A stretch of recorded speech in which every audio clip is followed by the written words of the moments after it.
I am Ferdinand Marcos, and I am the President of the Republic of the Philippines. I stand today on behalf of 110 million Filipinos.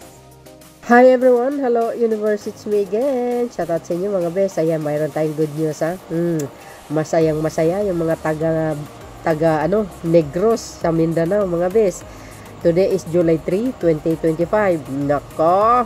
Naghatid ng magandang balita at siyempre blessing si Secretary Estrella ng Department of Agrarian Reform. Nako, sana all guys ha. Para kompleto, detalyado basahin ko po sa inyo ito. Mga kababayan ng Department of Agrarian Reform Philippines, ayan, pinangunahan po ni DAR Secretary Conrado M. Estrella III ang seremonya ng pamamahagi, hindi kasama si Pangulong Marcos Jr. busy, ng 19,244 ayan, certificates of condonation with release of mortgage to goes kukrum na magpapatawad sa 1.834 billion utang sa amortization ng lupa ng 11,179 agrarian reform beneficiaries which is ARBS at binubuo ng 8,000 ayan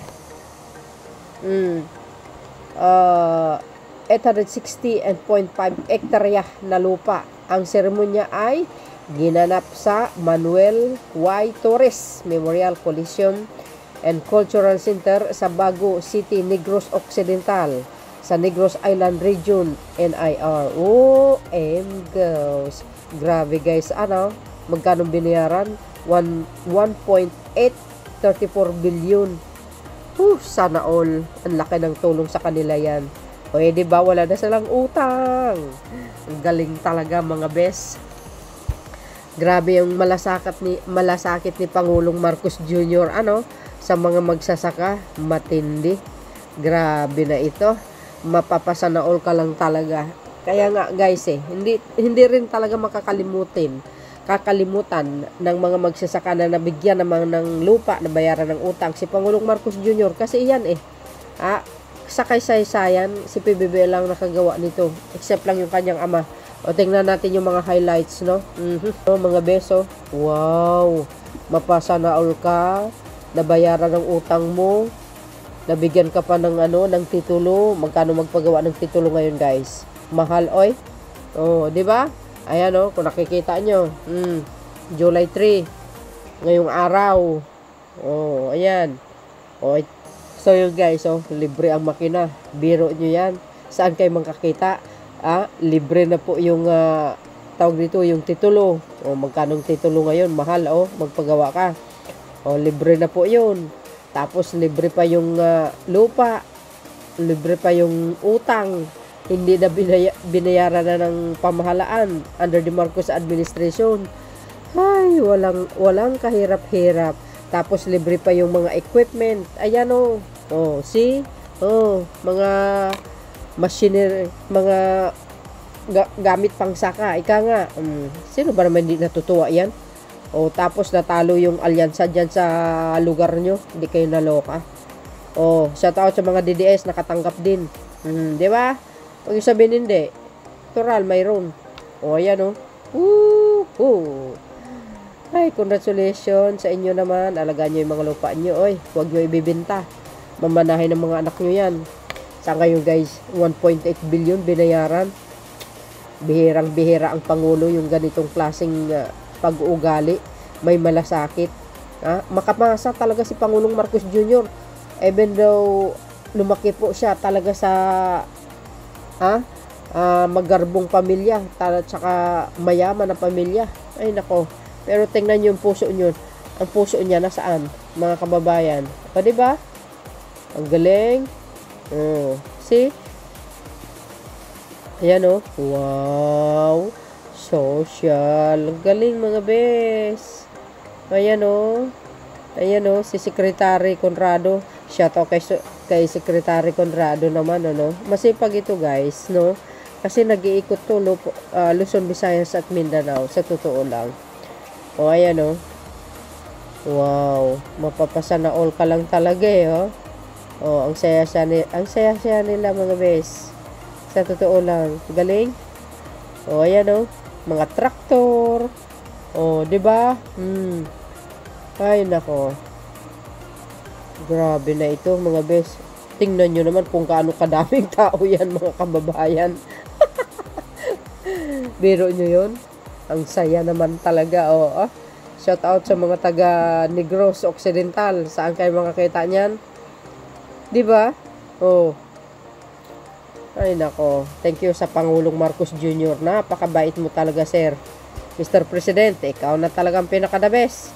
Hindi ka namin makakalimutan sa mga magagandang ginagawa mo sa mga mamayang Pilipino, lalo na po sa mga magsasaka. Ay nako. Wow, na wow. Ayan oh. Alam niyo actually guys, yung mga kwento ng mga kababayan natin ito, yung mga matatanda na, nako, 25 years, 30 years, hindi pa napasa kamay nila yung kanila.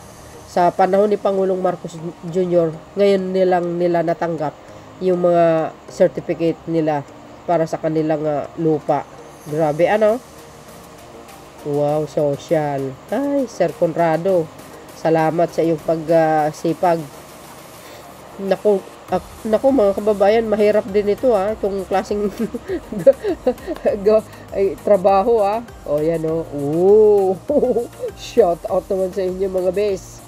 Ay, sa wakas, walang kahirap-hirap, walang utang, libre titulo, libre lupa, libre equipment, libre binhi, libre fertilizer.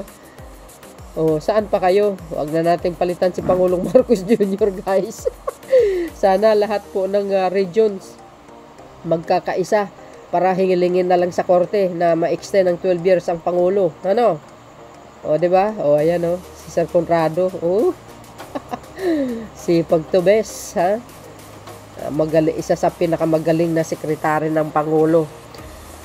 Sa totoo lang guys, kung mayroon lang na pinagkatiwalaan ng Pangulo, pag wala siya sa Pilipinas, isa na po yan si Secretary Conrado. Totoo yun. Si Secretary Barsamin, yan.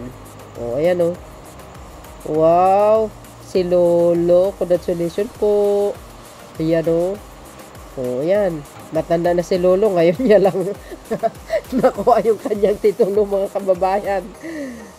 Di ba? Sa Negros, sa mga taga Negros, shout out sa inyo mga bes, ha? Ano po guys ang kapalagayan nyo? Ako, ang palagay ko, masaya.